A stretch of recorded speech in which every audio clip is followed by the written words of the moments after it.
One ugly Sunday morning in a church house upon the hill, Christian men had gathered to suppress their urge to kill. The sermon was full of bloodlust and there were children in the room. I sat hunched on a back wall, nothing I could do but cry. Oh me, oh my, oh me, oh my. And I wake up every morning with a pain that I can't place. The devil don't visit for the weekend, oh he stays and stays and stays. And I can't shake this restless wind blowing to my back. All the faces in my memory have faded gray and black in a smoky side. Oh me, oh my, oh me, oh my.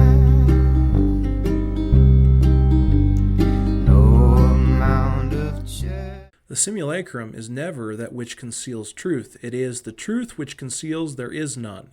The simulacrum is true. Jean Baudrillard, Simulacra and Simulation.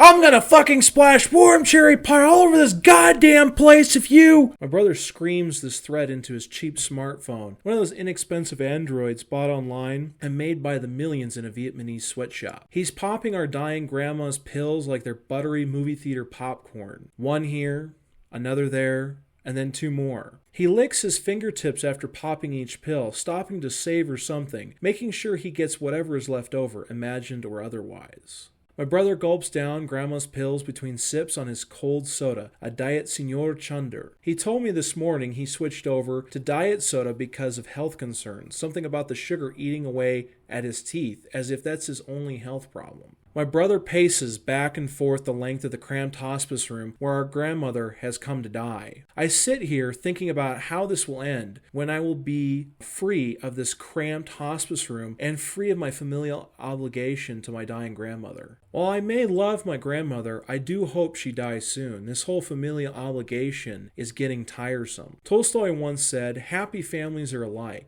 Every unhappy family is unhappy in its own way." How very Russian of him. Only Russians deal in those kinds of absolutes. It's a Hallmark TV special that is hollow, devoid of any meaning. Its soul sold off to pay for the marketing campaign. As far as I'm concerned, there are two kinds of families in 21st century America worth distinguishing. There are those pretending they aren't fucked up, smiling, nodding on cue, hugging one another, having the occasional nice family dinner together, and keeping up with the Joneses. Then there are those families that don't know they're fucked up or just don't care. Caring is beyond the second American family type. I guess you could say my own family at one point belonged to the first family type. We've fallen down the concrete stairs and now we're mangled, broken beyond recognition. Caring died out long ago. The lights are on but no one is home except maybe ghosts and spiders. We're fucked up. And nobody, and I mean nobody, cares. I think of this fucked upness as my brother, a caricature of a man I hardly recognize, pops more pills. He stops pacing to suck on fingertips and lick them. He looks like a heroin fiend, skin and bones with excess flesh dangling from flabby bottoms of his arms, his chin, and his belly. His hair is salt and pepper, with patches of blonde appearing like thirsty weeds in a long-neglected garden. His head of hair is thinning out, as are his pencil-thin beard and mustache. His skin is yellowing like old newspapers exposed to too much ultraviolet radiation. My brother removes his phone from his right ear and he screams into it. I wince, thinking his screaming will wake our grandmother, but his screaming doesn't seem to stir her awake. He returns his phone to his ear and he pumps a free hand into the air, showing off a faded tattoo sleeve.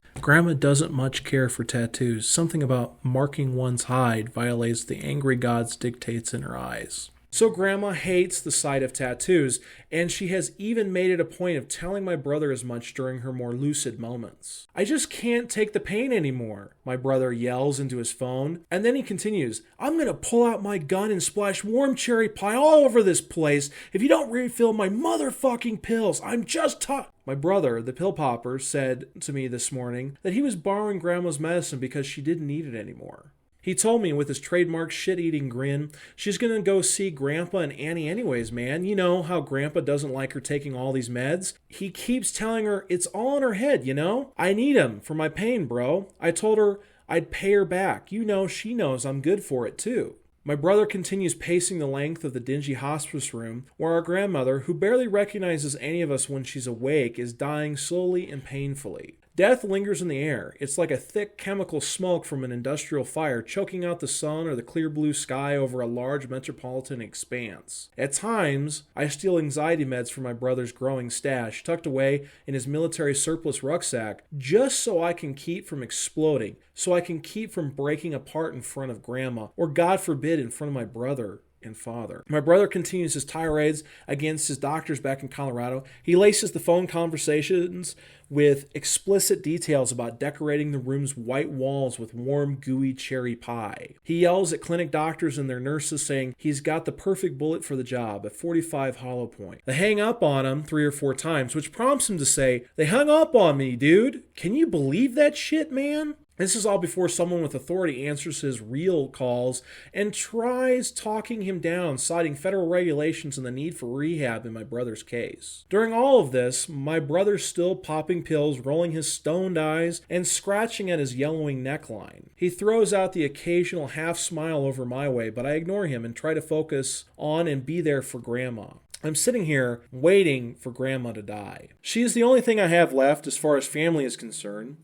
My mother and father weren't there much, absentee parents who spawned latchkey children and released them into the wild world, with not much in the way of supervision or even a care or thought or a prayer. Grandma and Grandpa watched over us like unwilling parents, but they were loyal when it mattered most. Loyalty is a great deal stronger than love, and it seems to count when things matter. Love is something anyone can give away freely. Loyalty is another thing. It takes a level of dedication that love doesn't require. My ex-wife and my 2 children are 50 miles south in another state, living separate lives from my own. My pill-popping brother hasn't exactly been himself, at least not since he got bone cancer and became a connoisseur of legally prescribed narcotics. His new favorites are those experimental ones made by large Chinese conglomerates, sold at a handsome profit through American subsidiaries in Canada and later imported into the United States proper. I continue to sit there and watch over my grandmother more intently, even as my brother continues his assault, the verbal equivalent of a fully loaded AR-15 in a crowded building, on the medical staff back in Colorado. Grandma doesn't stir despite my brother's increasing volume, a coarse baritone staccato that ricochets off the sparse walls of the hospice room. Grandma's frail, milky white hands lay crisscrossed over her flat chest. Her chest heaves upward and then downward as if she's struggling to breathe. The medical machines are doing their best to keep her breathing, but they can't fight the inevitable. Bottles of pills are everywhere. Her crosswords and an old Bible lay atop of a small table next to her bed. I can't help but think of what this says about life on this world in this indifferent universe. During these moments, I imagine ending my grandmother's suffering in a dozen different ways. Pillows, pills, the usual suspects. When we all got the news that Grandma was dying, my father, someone I've only recently reconnected with, had the biggest grin on his face. He was seeing a serious payday in reach. His mother, my grandmother, has a modest fortune sitting in banks and other financial institutions across the country. Grandma and Grandpa saved for their entire lives, all for a pleasant retirement they never got to enjoy for themselves. Once they were old enough to retire comfortably, they were too old to travel. Then Grandpa's health declined. He had his heart attack, then he had a massive stroke, and finally death came for him. He died around lunchtime, and Monday, if I remember correctly, screaming his last words at deeply confused nursing home staff. His final words, troubling as they were at the time, churn up in the expansive ocean that is my thoughts. God damn it. Grandma seemed to be heading down the same path. She had a heart attack a few weeks ago.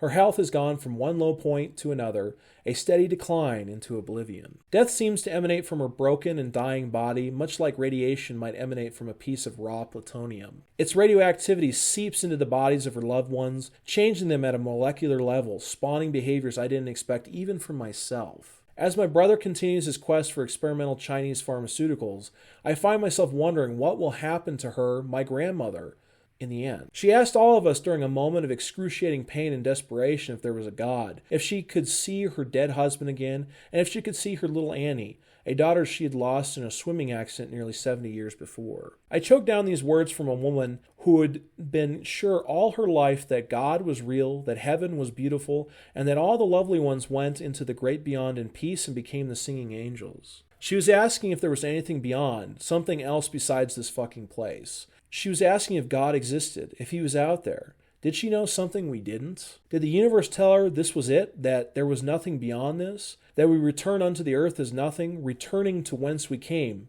as nothing? My brother finishes his conversation with the doctors on the other end of the phone. His verbal assault has won him another 30 days of experimental Chinese pharmaceuticals. He slaps me on the arm, stirring me from my thoughts. I look up at him and ask, "What's up, man?" He says with a half grin, "I'm gonna head over to the pharmacy in town. They're going to refill my pills, man. You need anything while I'm away, bro?" I shake my head and say, "No, I'm good. I'll just stay here with Grandma in case she needs anything." My brother leaves, but he leaves his rucksack behind. I think of calling out to him to tell him he forgot his squirreled away pills, but I decide it's no use. He has gotten what he wants and nothing else matters, not even our dying grandmother. I shrug it off and continue watching Grandma.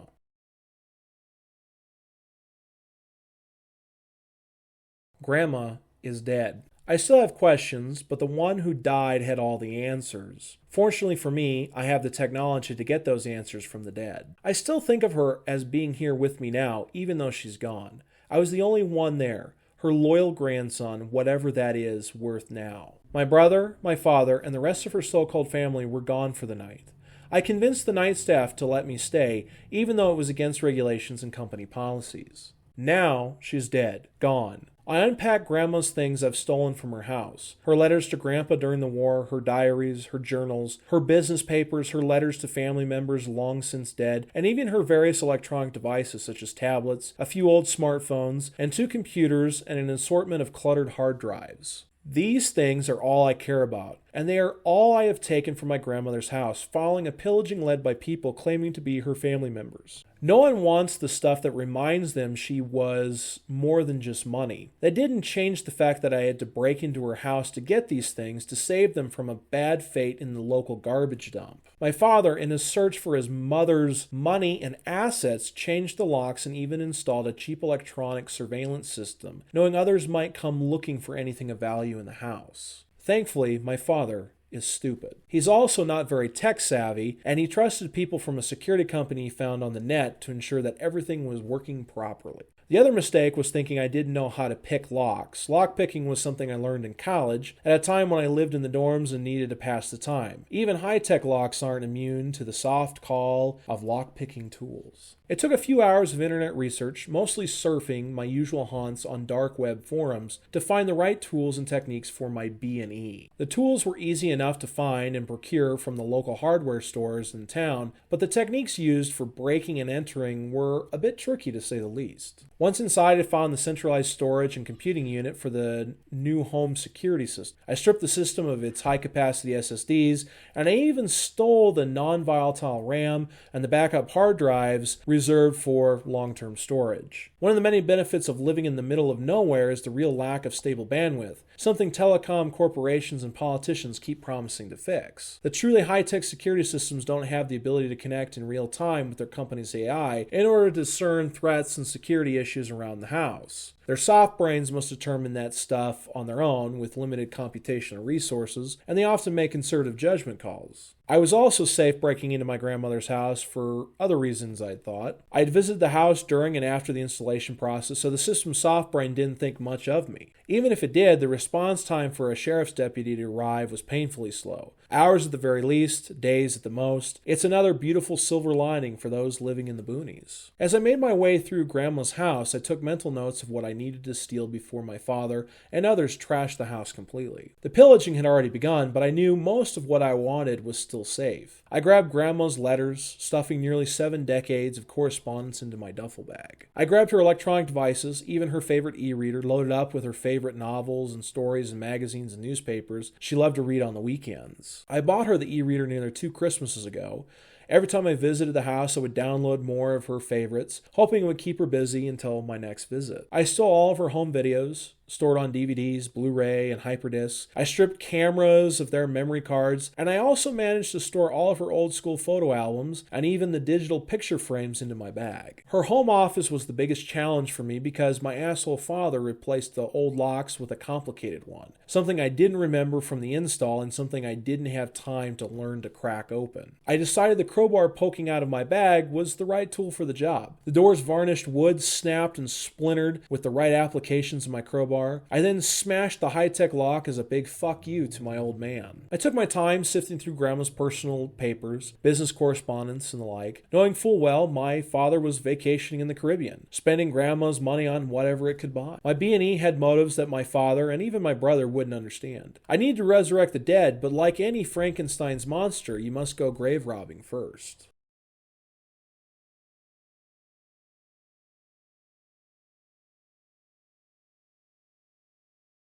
The oft-quoted axiom of death and taxes floats in my mind as family members arrive, pay their faux respects, and then promptly leave Grandma's bedside, some almost running to distance themselves from a dying woman. Grandma doesn't seem to mind this impious fiction much. In fact, it's as if she enjoys it. It's as if she knows something others don't. Maybe it is the ephemeral nature of the flesh, the transient nature of the soul, or maybe, just maybe, she knows they too will be like her one day soon. She'll have the last laugh, as cliche as it sounds. Grandma seems distant as everyone leaves and I stay there. We make incoherent small talk, the weather, work, politics, my kids, her great-grandchildren. We avoid the inevitable conversation that is on both of our minds. What happens next? You know, she begins, and then she continues, I'm in such terrible pain, kiddo. Do I need to get the nurses to give you something, Grandma? I ask in earnest. She shakes her head, tears stream down her cheeks, nose, and chin. Her eyes redden, and her face puffs up around her eyes and nose. She says with a heavy sob, I have a pain that can't cure, kiddo. I have been so empty since your grandfather left me here. That son of a bitch left this world too damn fast. We were supposed to leave together. I laugh and say,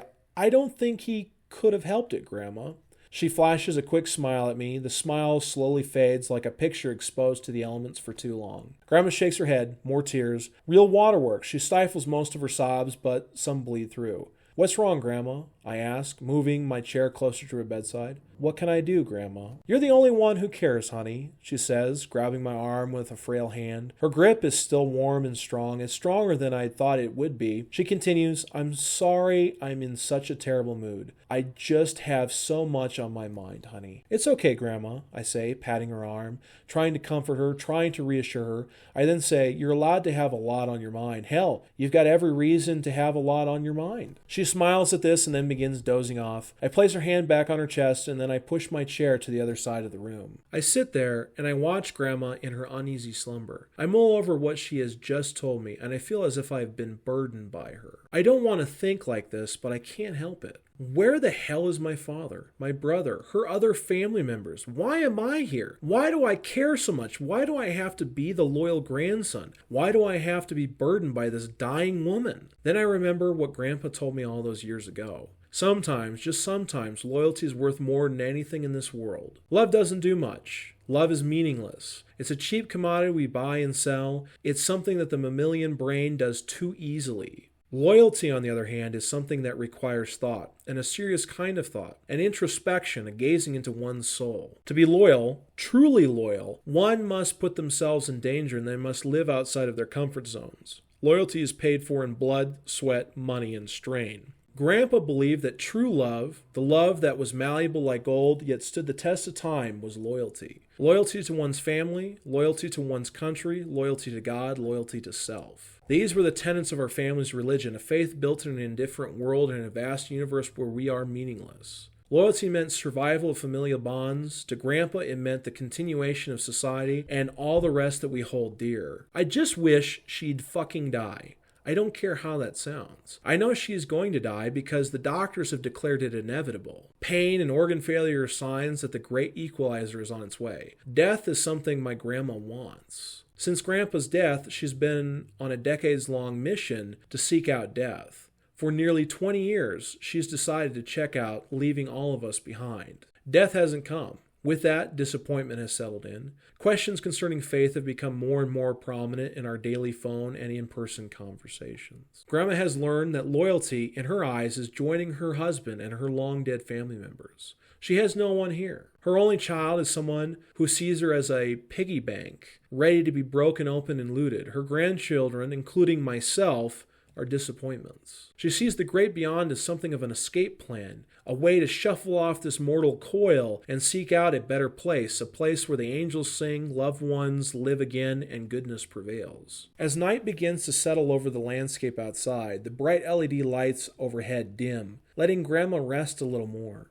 I sit there hoping she won't die tonight because I don't want to be the one who saw her through to the end. I just cup my hands together between my knees and watch her. I think to myself, this shouldn't be my burden. This isn't mine alone to have. Where the hell is my father? Where is everyone else?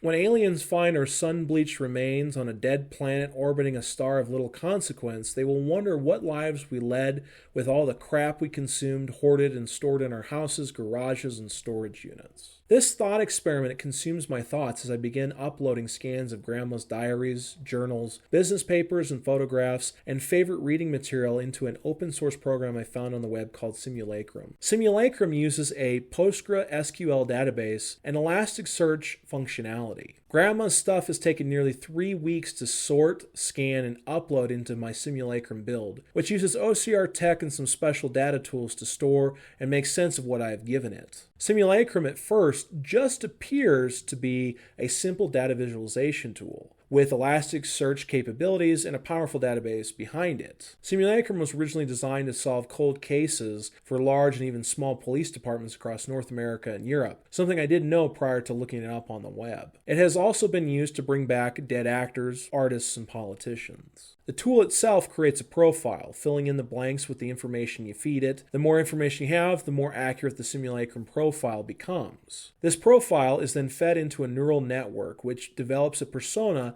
of long-dead individuals. In this case, my grandmother, who has some questions she needs to answer for me. Bringing back the dead is technically impossible, at least without some serious necromancy, smelling salts, and a space heater. That means I must figure out something that is in the right ballpark, something that will satisfy my brain and answer those questions that have been keeping me up at night since her death. I work for an ISP where I help keep the net going. The internet requires a lot of TLC on the hardware and software side of life. That's where I come in. During the day, I spend my time talking with customers who don't know the fundamentals of computer and network operations. This work just confirms my theory that the net will lead to the end of civilization, and I am essentially one of the 4 horsemen of the apocalypse. Too bad that doesn't fit well on a one-page resume, huh? I also work with business administrators who have very little knowledge of FCC regulations, net neutrality, and even the fundamentals of bandwidth. This leads to a good deal of frustration and soul-crushing numbness. Then, when I come home, I spend my time combing through all the information I have on Grandma. I have spent almost a year collecting everything I can on her, her life, and other tidbits of data, so I can ask her the questions that I've had in the back of my mind for so long. As I vacuum the PostgreSQL database for tuples, I feel anticipation rising within me. What will I ask her? What will the persona think? What will it say? Will it be just like her? Will it just be a flop much like the stuff I see on the net? When I've completed database vacuuming so the database doesn't balloon in size and perform a few server updates, I notice that my hands are shaking and my legs feel like jello. I feel myself losing it again. I feel myself slipping into what happened after when I did something stupid and decided to take my brother's advice to solve my problems. I shake my head, stretch, and take a swig from my lukewarm Earl Grey tea. I rub the backs of my hands against my tired eyes. I look at the login screen for my simulacrum build, and then I begin typing in my credentials.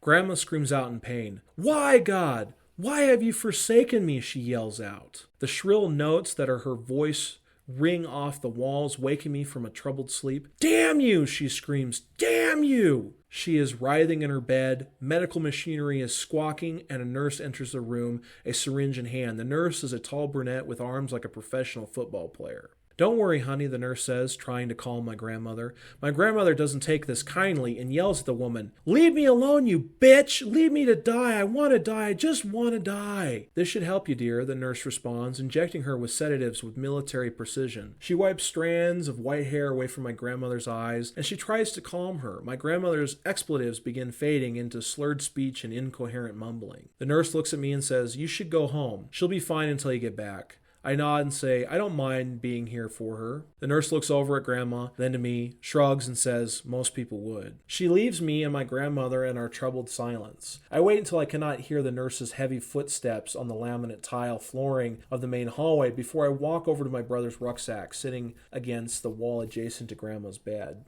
In his infinite junkie wisdom, my brother forgot his stash when the doctors agreed to refill his pills. I rummaged through my brother's stash, looking for anything that might help Grandma. I know the doctors and nurses are only worried about pain management and nothing more. Their indifference has been a sore spot between me and the nurses. I find my brother's forgotten painkillers, the stuff he doesn't like anymore because they aren't potent enough. I grab 2 pills and roll them around in my palm. I look up at Grandma, look down at the pills, and then I look back up at Grandma. She's holding her chest with both hands. She appears to be struggling against the sedative the nurse gave her. I zip up the rucksack and sling it over my right shoulder. I walk over to Grandma, who is struggling to keep her eyes open against the sedative's assault. I look at the pills again and then at Grandma. I kneel next to her and feel warm tears running down my cheeks and neck. I swat at them, wiping away what I can. I even feel my nose running, and I wipe it with the back of my hand. "You're such a loyal boy, honey," my grandma whispers to me. I chip off the old blah. This brings me more tears, and I feel my body shaking. I move in closer and say, "I love you, Grandma." "Love you too, honey," she mumbles, her eyes rolling into the back of her head. The sedatives are winning out. I pinch open my grandma's mouth, stuff the 2 water-soluble pills between her teeth and the inside of her cheek. I close her mouth and lean down, giving her a kiss on the forehead. "Goodbye, Grandma," I say, before walking out of the room, my brother's pill stash slung over my shoulder. I push what I've done out of my mind, and I think of what I need to do next.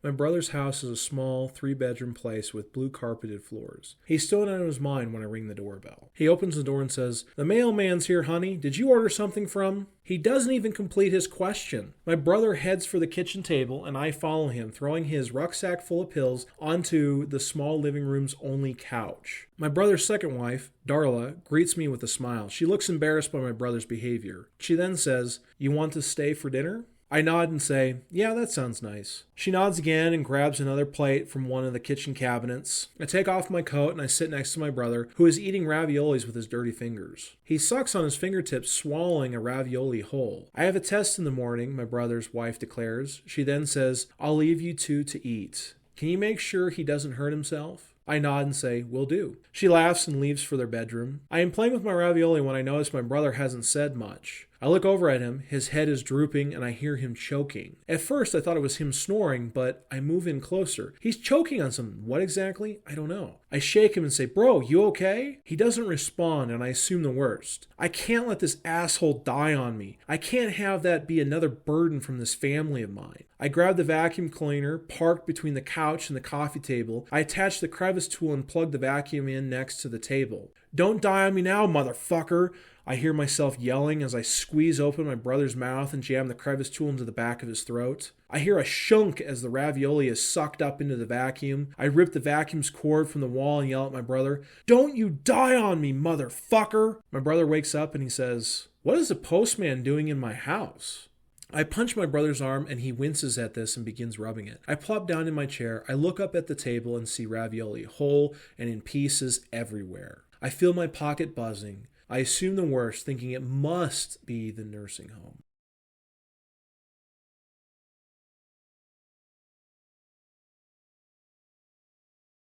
I wait for the persona to load on my server. It has been a year since I stole everything from Grandma's house, a year since she died, and a tough year at that. I never understood how much Grandma meant to me before now. I never understood her role in my life until now. As the persona loads and the neural network configures the necessary settings within Simulacrum's architecture, I find myself thinking about what I will ask her. Thankfully, I did the smart thing and upgraded the CPU, added the SSDs I stole from Grandma's house, and added some extra RAM to help give a little oomph to my Linux server. I sip on my Earl Grey tea with half and half, hoping the server won't 86 itself trying to get everything working. The high-resolution screen brightens, and a three-dimensional representation of my dead grandmother appears. Nervous as ever, I clear my throat and say, "Good evening, Grandma."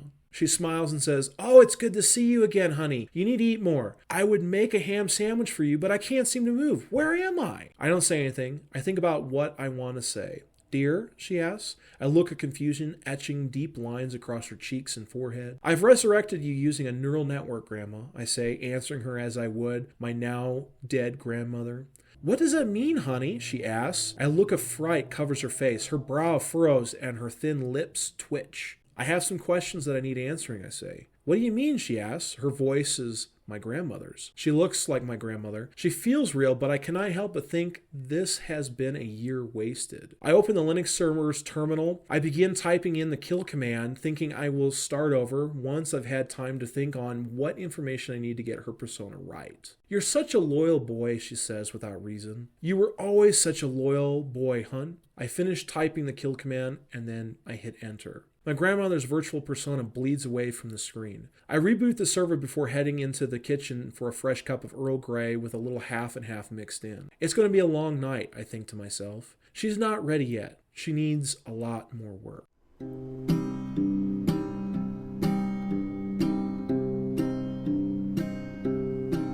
It was an ugly Sunday morning in a church house upon the hill. Christian men had gathered to suppress their urge to kill. The sermon was full of bloodlust, and there were children in the room. I sat hunched on a back wall, nothing I could do but cry. Oh me, oh my,